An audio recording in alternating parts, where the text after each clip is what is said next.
since there have been quite a number of these videos, and since you've, to a certain degree, established a language around Heartfire sound and Hutism,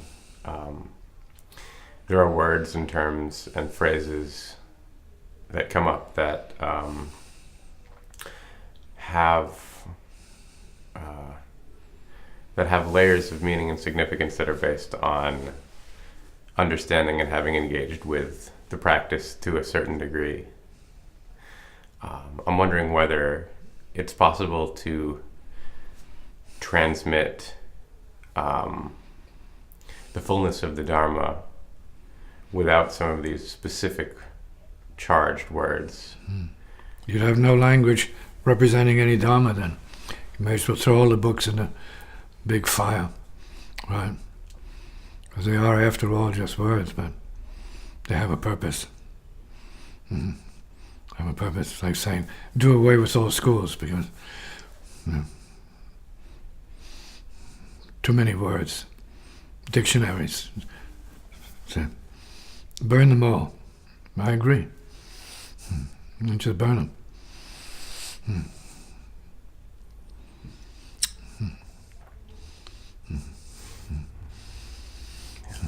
Burn all the books. We've already seen attempts in history on that level. All the children's books. All the books on development. Science. Astronomy. Electronics. Everything. Just burn them all, right? Can't. It's not going to happen. Obviously, people need words, they need language as part of their developmental process. And sometimes they have to master these before they can get rid of them or go beyond them. So, if and when somebody shows up who has no experience of... They can read a book. The books are on Kindle for all those who don't have any experience, who need to see if this is suitable for them. But it has its own language because it's its own culture, because it's born of a realization that it's its own thing. You have to learn about it. You're not about to get it. If you just show up. You don't get anything if you just show up, unless what you're looking for is nothing. And so, if you're looking for that, that's already the case, so you don't have to worry about reading anything to begin with. Come in. Yeah.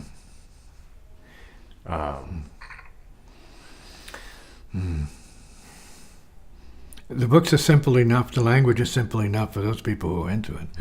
Right? The talks about music are simple enough, and we know that's impossible to talk about beyond the point. It is what it is. So we talk about states of consciousness, right? Experience, right? And function of intelligence that determines who can read and who should read what for their own purposes. If these books were translated into a different language, would they have the same heat? Depends on who the translator is, obviously. How they use the words and whether they understood the original teachings. If they had the experience, then they'd find words. But some things are beyond, let's say, the domain of words to communicate, like music is, sound is. There's always going to be a gap until you know for yourself. The point here is you need to know for yourself.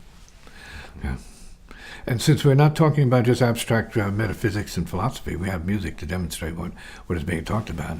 And if you hear the music, it becomes even less what is the word, graspable. So then the language is a step, it's like a baby step towards grasping the ungraspable or ingraspable, so to speak. The cosmic intelligence. Everything here. You can read this. This is a simple version of it. If you're going to try and play it, good luck. Come in now.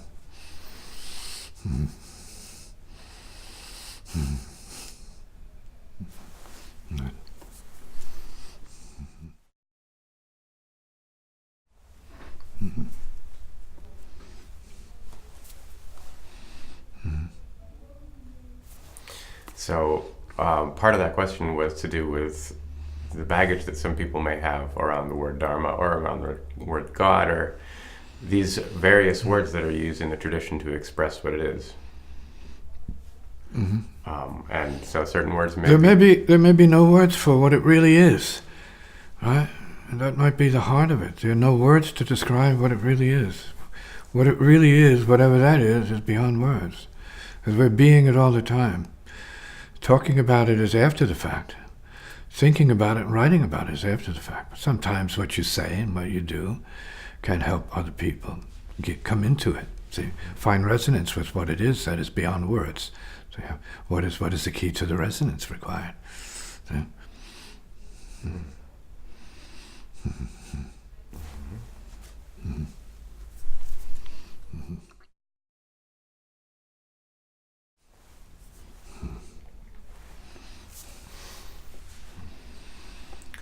So that then seems like an advantage of Hudeism, or hearing what it is, where there is no demand to understand what it is, because it's not about understanding. It's not a mind form. It's not a thought form, and it really does. The music is beyond understanding. Emotions are beyond our understanding. That's why we have so much therapy going on in the world. People who are stuck in their emotions and they don't know what to do with them. See? They don't understand it. They're possessed by them or obsessed with them. Hauntings, emotions, right? Ghosts, say, from the ancestry, so to speak. Memories, also called memories. Yeah, they come and go and have control over the consciousness of the individual. So here the practice is much more radical than just learning something typical of the religions. No, this is about burning what you know and the knowing process as an obstruction to what it is directly. Yeah.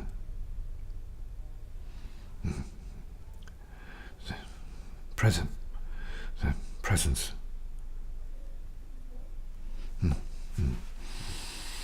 Hearing beyond hearing. Hearing into knowing is what Hudeism is about.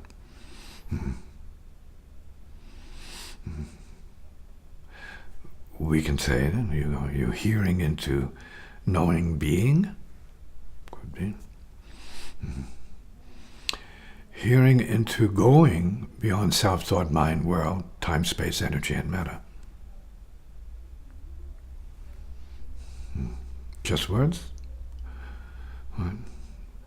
Is it just language, or is it a process for some whose intelligence enables them to leap from one thing to the next? It's part of a progression. See? Step up. See? From Earth to the universe, so to speak. Some minds have it. They get it. Some can't get it. Because they're preoccupied with something else, more emergent to their purposes.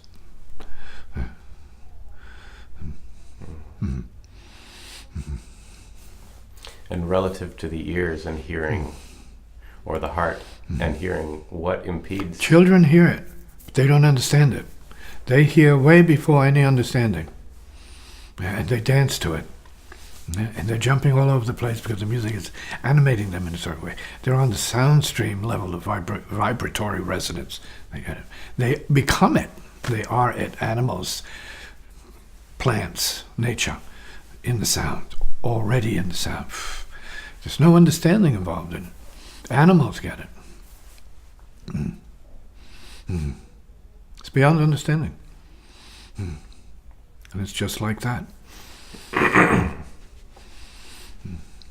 No self involved, no thought involved, no mind involved. So, just is. Clear, direct, boom, poof. Who can do that? Who can get it? Who's here to do that? Make that great leap beyond self-programming and culture into what is real. Now, theory, yes, but also practice, process.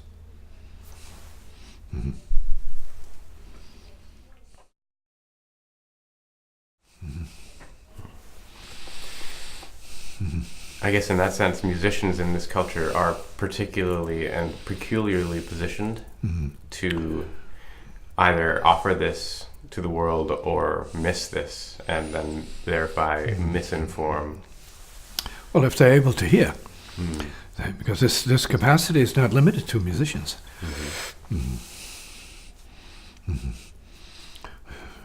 This function of experiencing sound is universal phenomenon. Right? Phenomenon. It is life. Life as sound. Experience. Not to be understood. It's beyond understanding, and understand what you can of it. Nothing we can do about it, because we are the way after the fact of the original sound or the sound stream itself. We're doing what we can to complete a life mission, say, on the basis of what our assumed role is as dancer in a cosmic sense of the life cycle. How do we dance with what we don't understand, can't understand? How do you dance with that?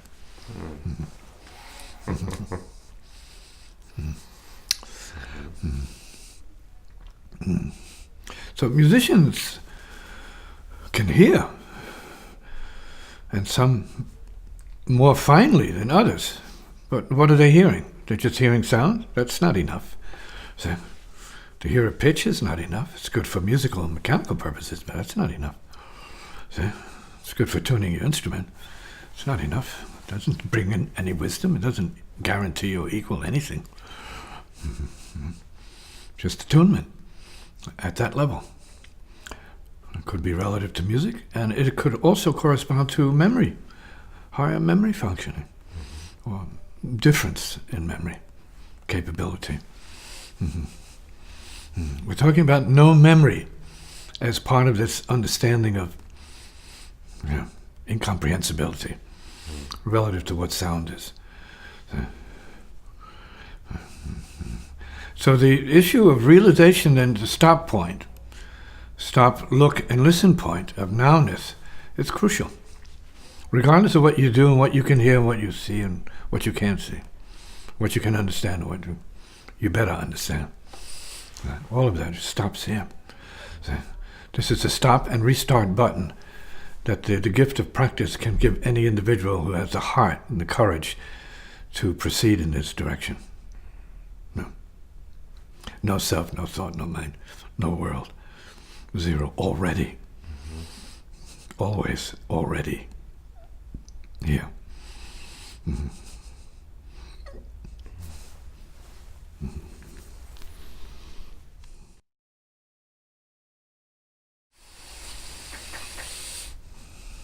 Please.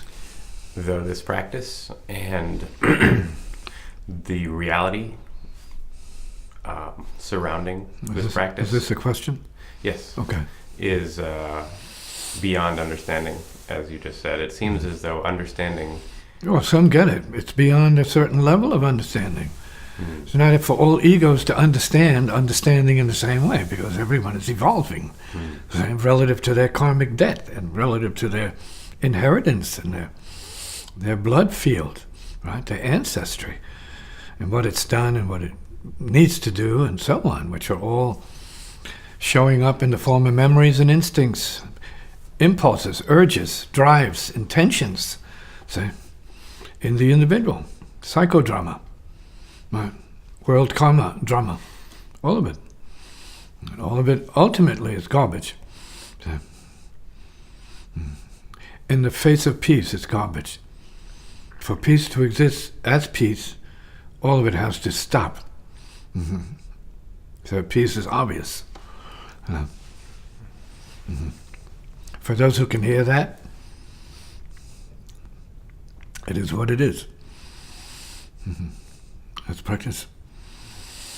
The cessation of nothing and the cessation of everything at once. Dual cessation.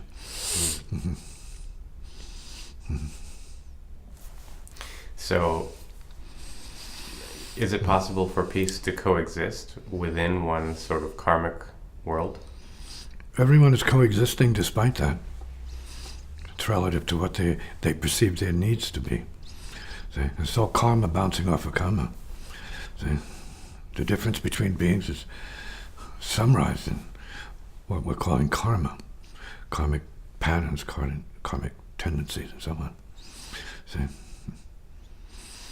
Self-limitations or tendencies or interests, even preferences, biases, see? Programs. So, differing, so you're talking about the mesh. When and where does it mesh in what way?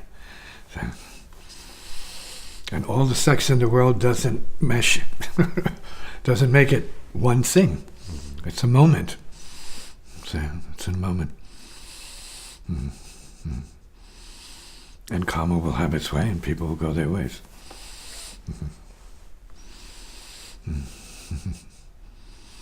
When sex is not love, it's the yoking in the moment. It's got nothing to do with love or anything. Maybe more magnetic, electromagnetic flux, maybe. And then you have it, and then you don't. Time. We're talking about the phenomena of time as it affects the body and emotions and opportunities between people who are in a relationship of resonance to come and go and disappear at the same time. No guarantees, no promises, nothing. Nothing to understand, just happening. And that's the peace. Well, it can be. You have to see peace in that because it's just happening. But you need to also go beyond the appearance of what it is that is so-called happening. And then there's nothing happening. So we need both the nothing and the something happening. Scale. And what it is neither something nor nothing happening. There's no scale. Gone. You don't have any desire then. There's nothing. And you have liberation then. This is ridiculous, right? Absurd. Nothing.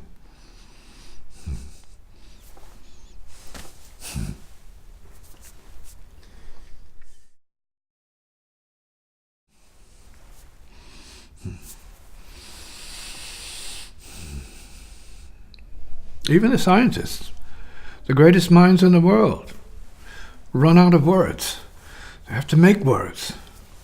To give a combination of impulses or impressions or images, a sense of reality. And that's what it takes, because we are in a cosmos. For better and for worse, we're in the cosmos, and everything is made of everything. So what stands alone, uniquely alone? What is aloneness in the midst of this cosmos?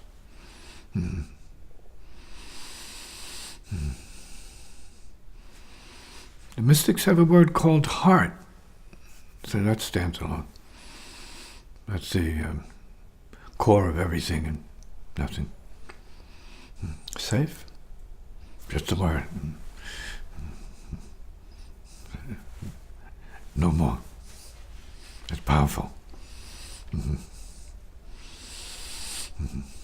Why is it so powerful? If it's just a word and we don't mean the blood organ here, the pump, we don't mean the blood pump. It's deeper, it's more profound because we are that. We are what it is. So some of us are afraid to look at it properly. See, view it or hear it. It's really about hearing it. So it's not understanding, it's just hearing it. You hear the thunder, you don't have to understand it. It's thunder, it's thunder. Anyway, it's just that. Yeah. Perfect in itself.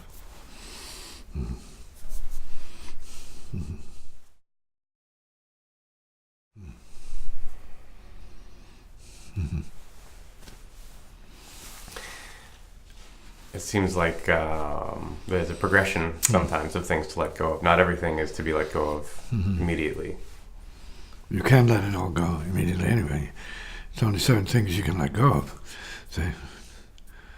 And those may be the things you need to let go of, or they may be the things you better not let go of. You have to decide what it is you need.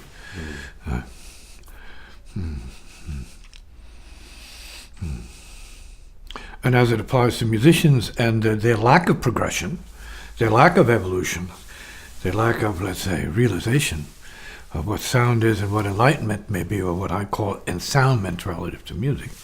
Right? Ensoundment.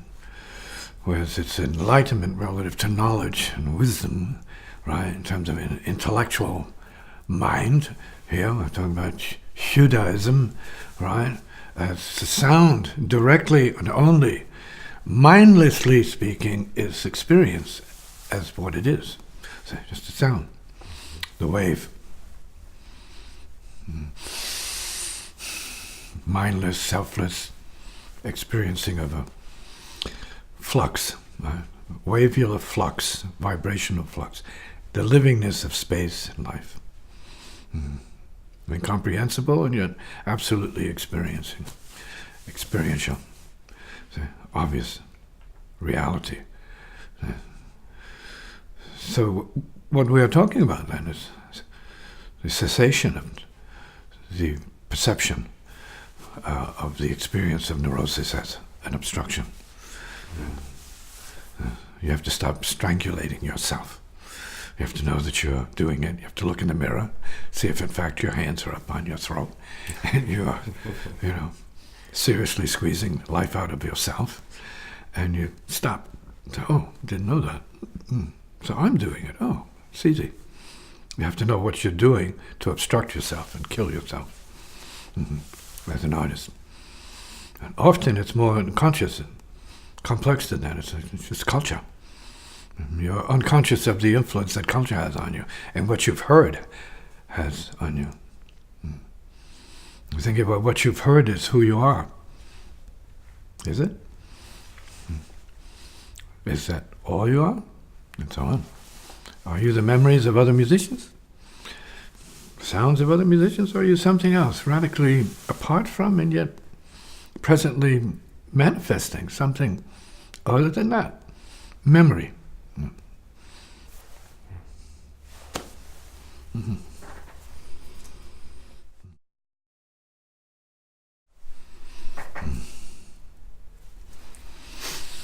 Some people misunderstand the language of burn and how it's used here. As you hear the word burning, you're thinking about someone bringing a match to a situation and setting it afire. And it's got no. This is more radical than that. That's the obvious material image of it. No, this thing's already burnt. It's gone already. It doesn't exist. It's beyond burn, so we call it the burn. Already burnt. May as well say burnt. So, what is that which is already burnt that is most crucial to a surviving human being? Suffering, but they don't know it. There is no suffering. You dramatize it, right? Because of your memory, not because of your intelligence, but because of your memory. The machinery of your memory, not your intelligence. You know better, but you can't do better.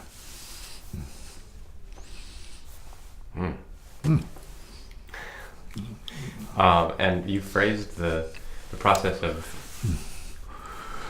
I don't know whether the process is the right word, you phrased your function and the function of Dorje and of people coming here as there is no teaching. There's no teaching. Exactly, there's no teaching. Unteaching. Right. The unteaching, the no teaching. That's exactly it. That's what the burn is about. The burn is a revelation that there is no teaching. Well, there's zero heart space. That's what the burn is already.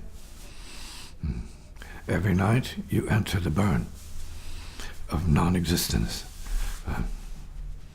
unconsciousness. But you fail to be operating from that profound state. There's a disconnect. So you have this duality here. Right, the conscious ego and then the unconscious God knows what or God is what.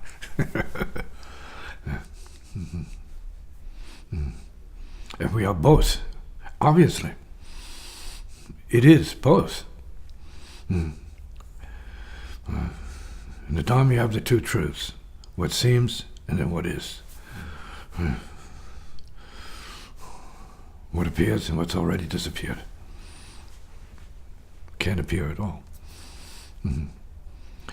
Because we are living that, so it's not like a Dharma anything, it's just fact.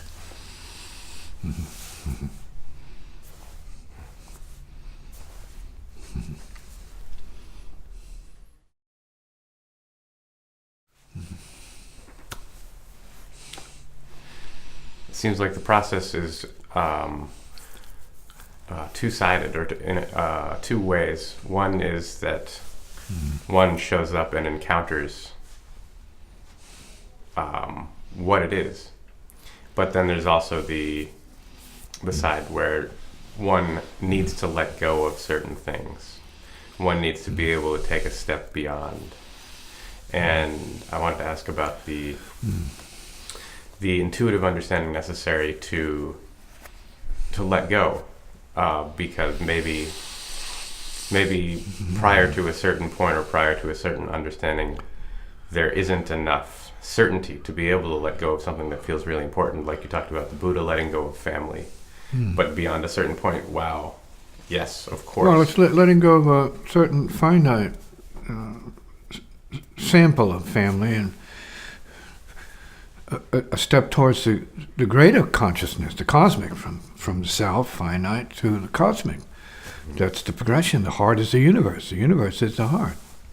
And so the heart is already the case. We need to somehow or other configure ourselves relative to the time-space worlds to be able to realize that and be the peace which, in fact, that might be.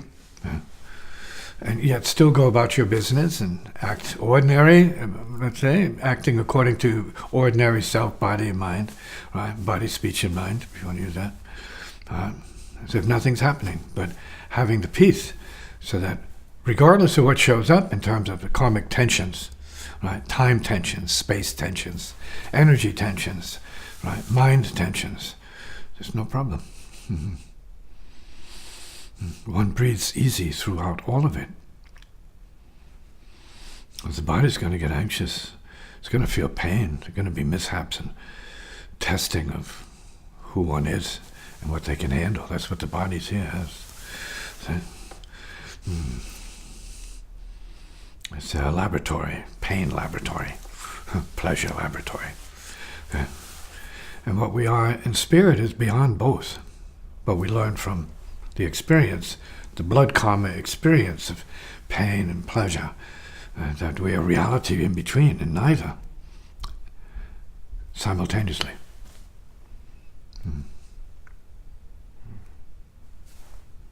Yeah, and it seems like there are both so many steps along the way towards that realization or that understanding, or even an aspect. Or no steps. Right. There are no steps. The idea is to fall into what the reality is. Yeah. Stop, look, and listen. See? Recognize memory as a field. That is also a barrier. Right. It's both plus and a minus. Debit and merit. You have to figure out how and where you fit in relationship to that. See? What seems and what really is. Beyond seems. Beyond what appears and disappears. What is the awareness of awareness? See? Who is the awareness of awareness? See? And whatever that might simply be as it is, well, of what value could that be to anyone? What's the purpose of being awareness of awareness? Is there purpose? Or is that the fact of the universe? It is aware of itself as it shows up in infinite forms of its own being. Yeah? So the universe owns itself. It owns all of this. This is the universe. See? It's a moment being in the universe.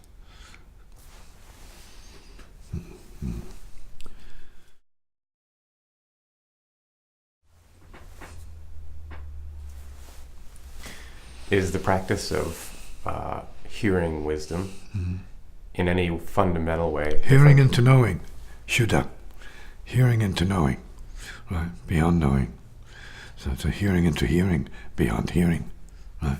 Circle. So, poof. Yeah. So the hearing here, it's radical. Doesn't mean hearing anything ordinary phenomena. It's not hearing with your ears. Maybe hearing from soul, not hearing with your ears. Your ears and your eyes and your senses are tainted by culture. They are culture, functioning as culture is. Soul is different. Spirit is not that. So we're talking about the hearing, which is beyond the hearing. It's Shu. Gone beyond. Shu. Whom. Heart. Essence. Last breath. Gone. Where? Gone. When? Gone. Why? Gone. What? Gone. Who? Gone.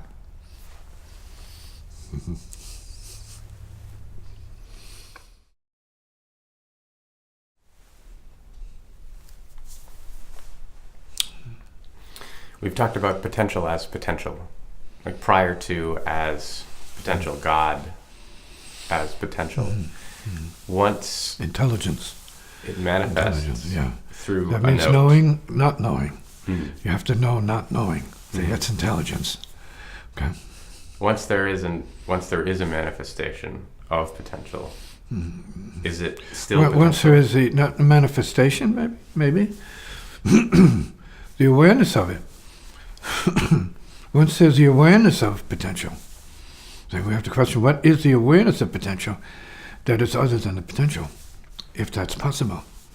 Is the awareness of the potential equal to the potential? Is that potential?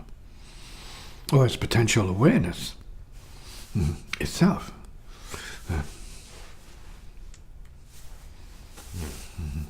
And so then the awareness would dictate or Only awareness. Understand. Exactly. Now we're talking about reality now. It's just awareness of what it is and what it isn't. Simultaneously, you have a very, very big space. Heart is universe. Universe is the heart. Awareness rules at last. Forevermore. Poof. Mission accomplished. Abiding in restfulness. Clear as a bell. Boing.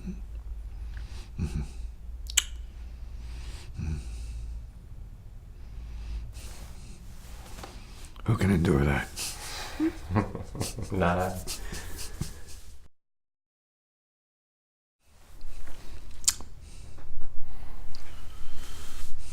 You proposed a couple questions earlier.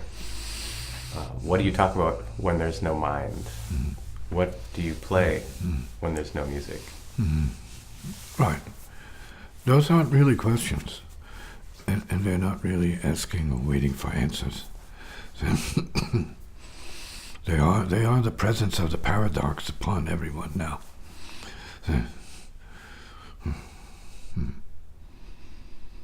What do you do then when there's no you?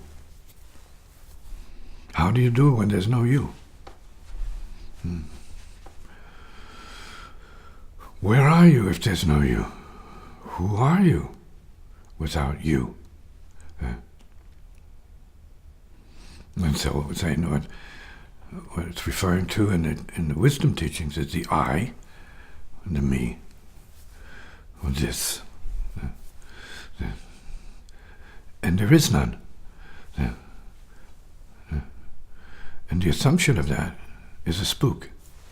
Because we pretend that we are the I, me, is, am, body, the human, garbage bag. Until examined and explored to light, to sound as silence. Nirvanic presence, void of karma, world, image, practice.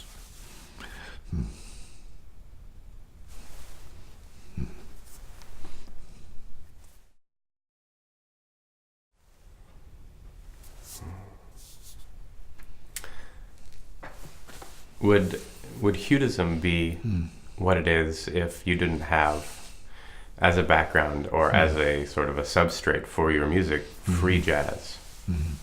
There's no free jazz. No jazz is free, and there's no jazz. So there's no jazz and there's no free jazz. And that's what the hue is. It's gone. We're talking about something that's radically gone. So if it were possible, theoretically, right, to be able to play from the hue, right, couldn't play from the hue.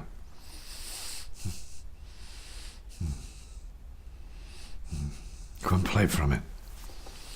In other words, to spin this around a little bit, hue has to play you. Yeah. So you have to be the hue. So in order to have a better understanding of what the radical nature of this is that is being played or spun out to the world, if you want to call it that. It's not about jazz necessarily. It's related to jazz. Let's say it's related to culture, but it's not equal to it. So, because what we're talking about then would assume that this could possibly be popular, and it's not by a stretch going to ever be popular. So it has to be seen for what it is, as an aberration of culture, a deviation from the norm, right? As they are in terms of solid, concrete forms of cultural music, which this isn't. It has nothing to do with that. No. It's like the universe, space. What does it have to do with Earth's karma? Not very much. So, on that note, we're talking about cosmic sound. What does that have to do with Earth's karma? Zip.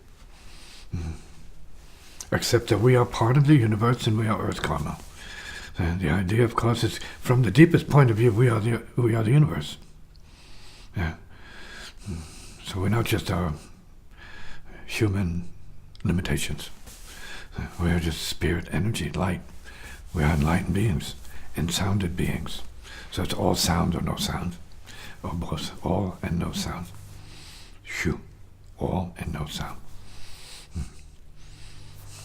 Mm-hmm.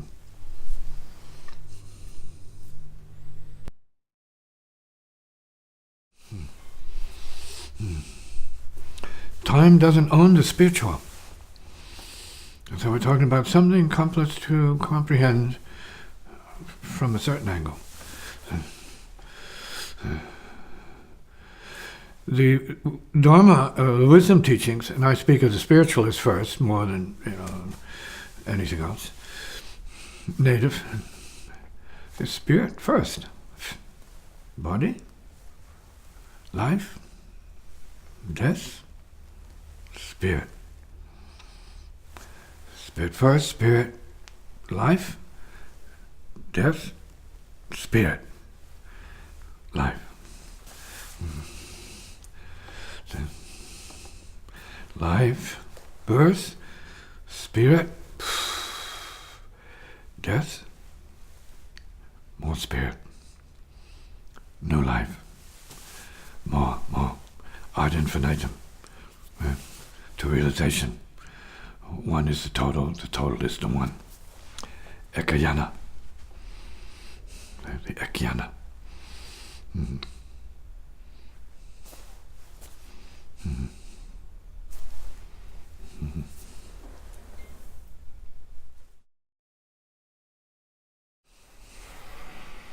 Mm-hmm.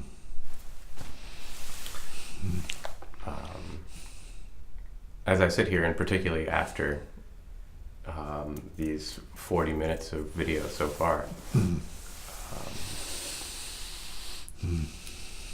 part of this experience is not being particularly interested in explanations, not being particularly interested in anything. Right, anything. Anyone.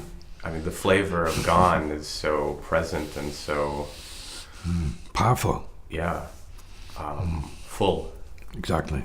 That to take a small piece of it or a facet of it and pull it out and describe it and explore it and play with it just seems unnecessary, uninteresting, because the fullness is fullness. It's empty. It's empty of itself. So it's just fullness. empty of other fullness.